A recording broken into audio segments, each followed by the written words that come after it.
Anaheim is officially studying an aerial gondola system. One of those proposed locations is Disneyland. On paper, it looks like a transit plan for the 2028 Summer Olympics. But I dug a little deeper and it starts to feel like Anaheim and Disney are working together on something much bigger.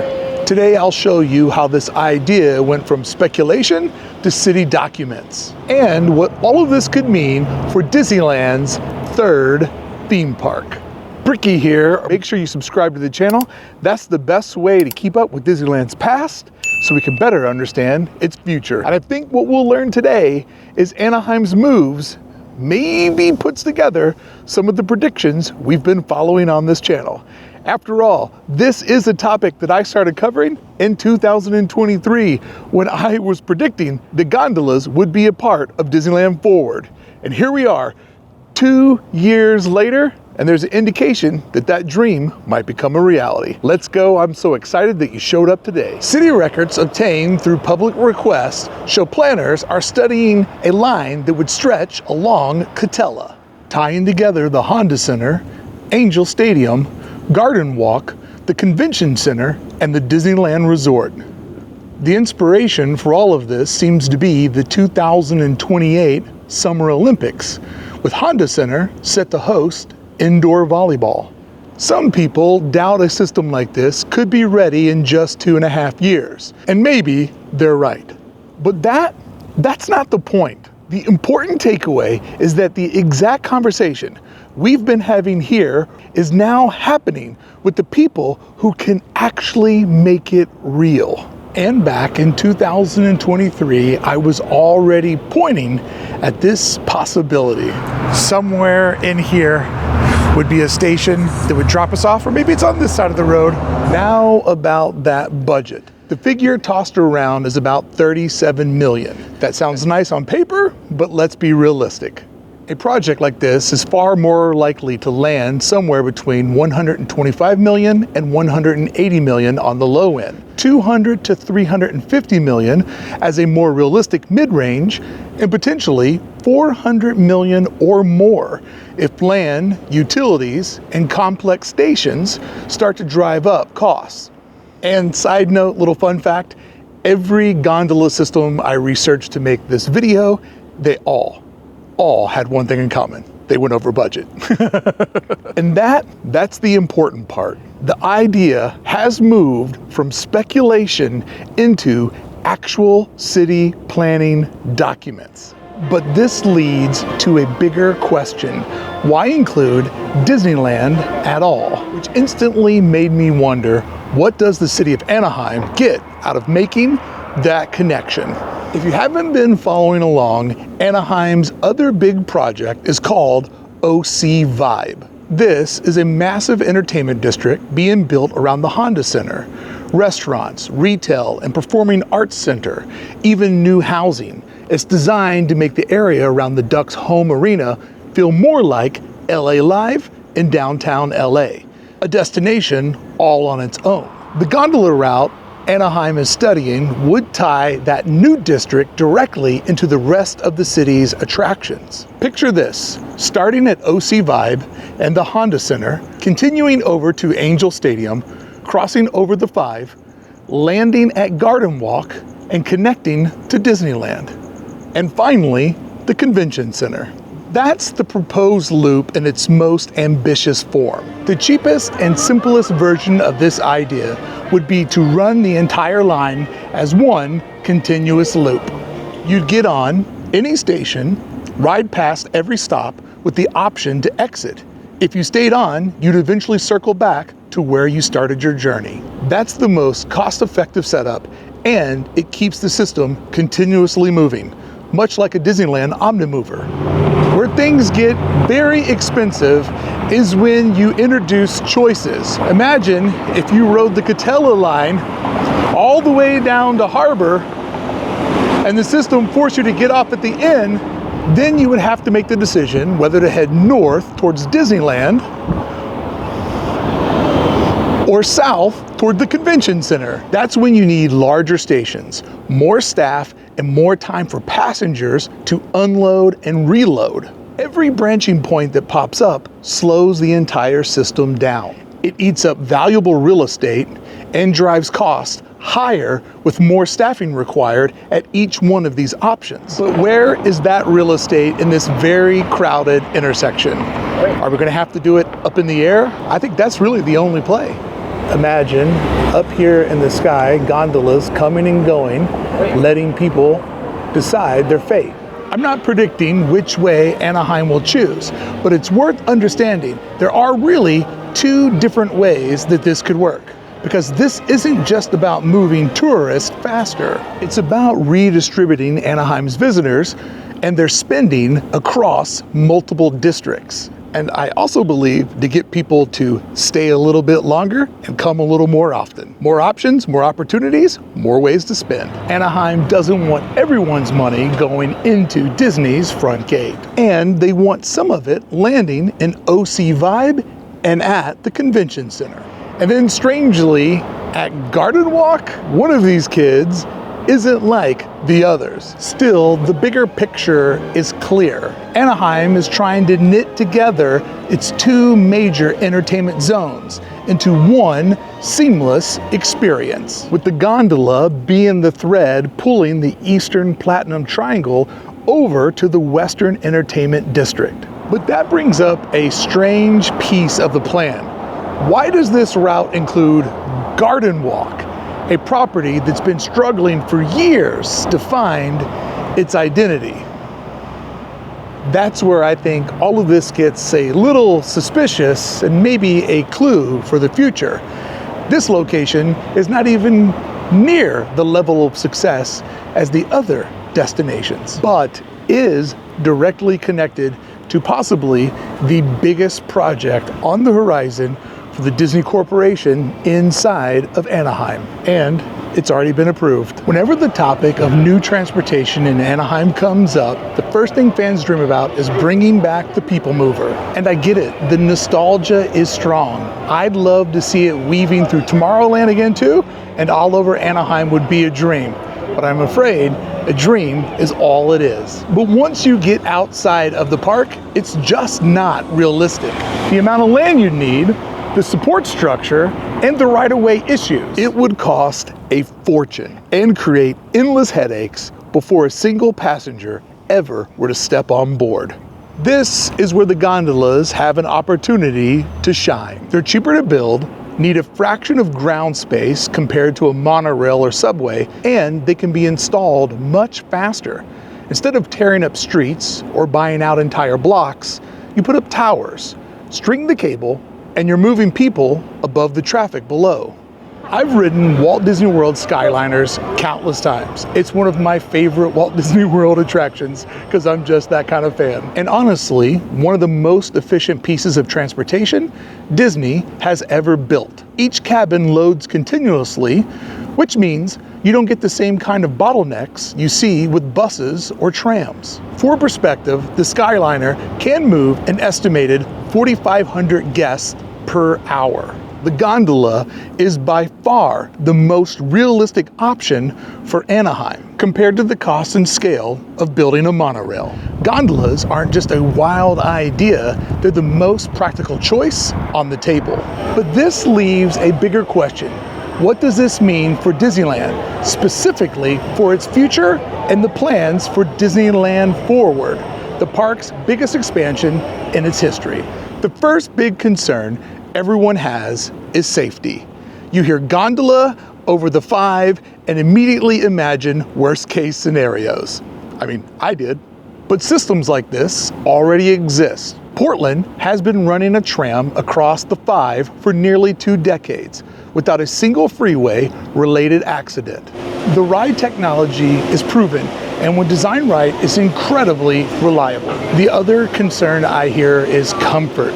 Anaheim summers get hot, and nobody wants to be stuck in a swinging cabin. I've spent a lot of time on Disney World Skyliner in Florida, where it's every bit as hot and humid. The cabins are vented. They move fast enough to keep air flowing continuously. And the views and vibes make the ride surprisingly enjoyable. When it stops for accessibility boarding, yeah, you feel the pause, but it picks right back up without much of a wait. Big crowds after a concert or a game would definitely create surges. Branch stations where multiple lines split off make that challenge even bigger, since they create bottlenecks. That's why many gondolas are designed with roll-through stations. The cabin slows down to let passengers on and off, then continue forward. With the right engineering, even a 90-degree corner is possible, which is how a system like this can snake its way through a city. Anaheim's not looking to reinvent the wheel here. They're using technology that moves millions of people every year in cities and resorts all over the world.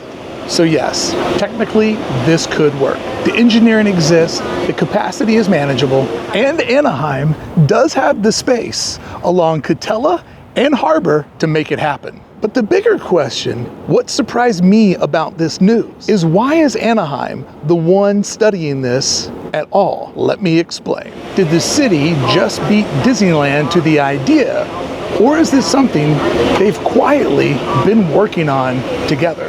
Because plans for a Disneyland Skyway were kind of dreamed up in the opening proposal for Disneyland Forward, which would probably go back to around the time that the city of Anaheim did their study, or shortly thereafter.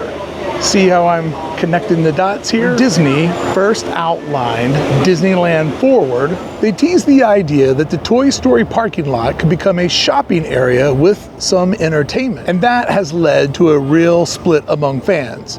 Some people take it at face value and believe the plan is simply more retail. But I do not buy it. Disney has a long history of keeping their future moves vague until they're ready to play their hand. And when you really look at it, a shopping plaza theory here, across from all of this, it just doesn't add up. For one, Disney isn't about to build a mall that would directly compete with Anaheim's OC Vibe. And I think Anaheim knows this too. That's a fight neither side needs. And probably why the city is eager to connect all the pieces on the map is because they already know the real plan and what's coming next. And Disney definitely isn't going to create a space.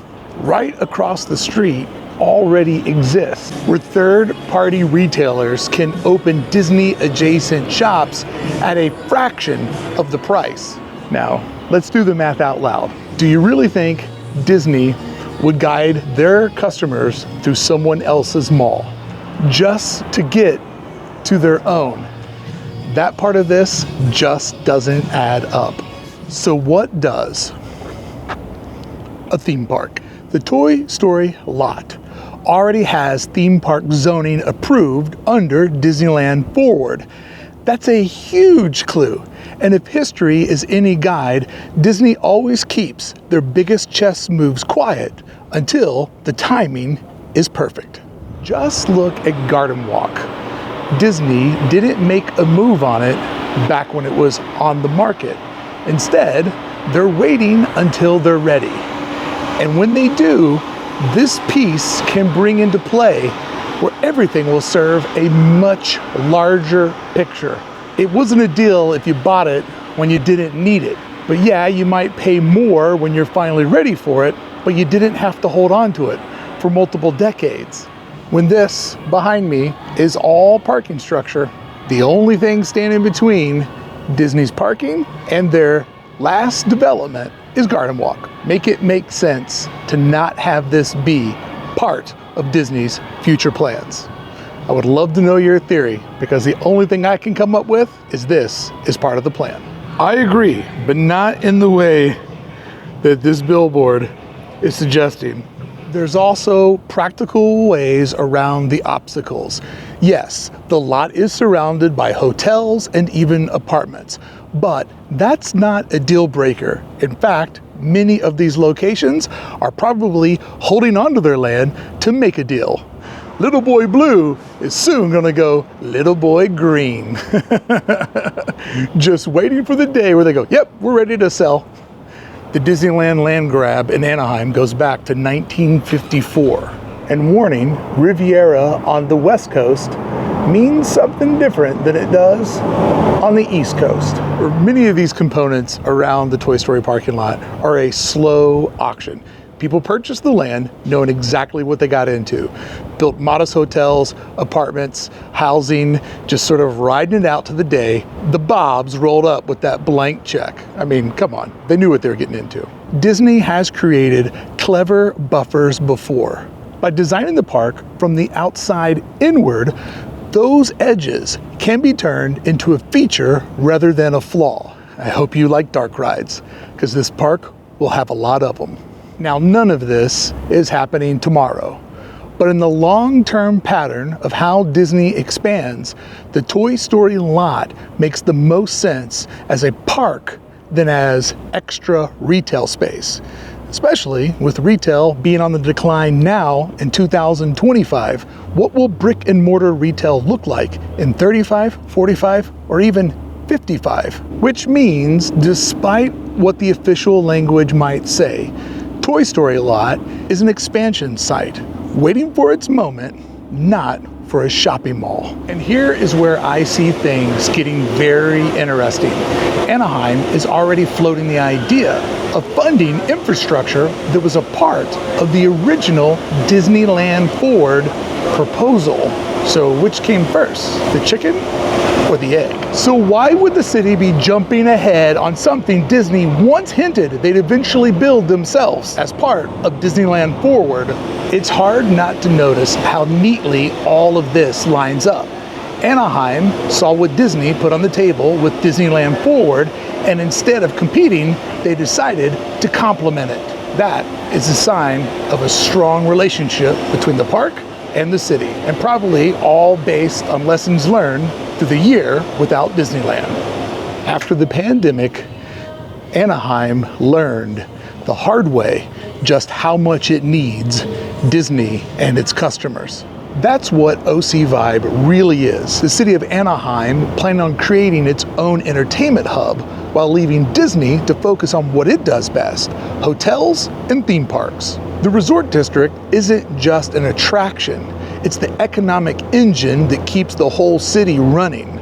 So a symbiotic play makes sense. Anaheim gets its version of Disney Springs on the West Coast, and Disney keeps control of its parks and hotels. And the Gondola, it quickly becomes the thread stitching all of Anaheim together. When you put it that way, it feels a whole lot less like two separate projects and more like two sides of the same strategy. Anaheim benefits when Disney grows, and Disney benefits when Anaheim builds the infrastructure to support that growth. And here is where it starts to feel more like than just a transit study. What if the gondola is the first big moving piece to Anaheim's future, where all parts are connected? This is where my excitement came in, because I had to wonder, is Anaheim moving first because they already know what's coming next? Because the city understands that the faster Disney grows, the faster the community grows with it. And the best way to make OC Vibe a massive success is to literally attach it to one of the most powerful names in destination entertainment. A gondola linking it all together would create one of the most connected entertainment districts in the entire country. No car required. It probably won't be ready in 2028, but the direction is clear. Anaheim is setting itself up for a future where the entire city functions as one destination. And if this is Anaheim's next big move, then the real question is, what is Disney's? To see how Disneyland could answer back with its own expansion, watch my video on the Eastern Gateway project. I'll see you back here next week or daily over on the Brickey vlog. Thanks for showing up. I appreciate you.